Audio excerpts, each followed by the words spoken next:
Have you wondered how cucumbers are grown, or do you want to plant cucumber? Then this video is for you, because today we will be sowing cucumber seeds. Hello everyone. Farm with Eze is a community dedicated to farmers and aspiring farmers, for us to learn and grow together. Here we have our garden soil, which is already mixed with biofertilizer.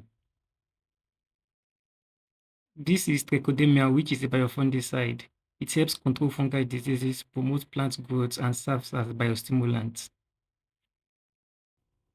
This is our washed cocoa peat brick. The cocoa peat is inert, which is why I recommend you mix with garden soil or potting mix. Here is our nursery tray, which is for sowing our seed. This is our seed, and then water, which will be used to spray after sowing. Let us go ahead, soak, and then wash the cocoa peat twice in case we have high sodium and potassium left. So this is after washing our cocoa peat. Here is our garden soil, which is half of the cocoa peat with ratio 2:1. Let us go ahead and mix together, then add our biofungicide. Afterwards, we fill up our tray, then sow our seeds.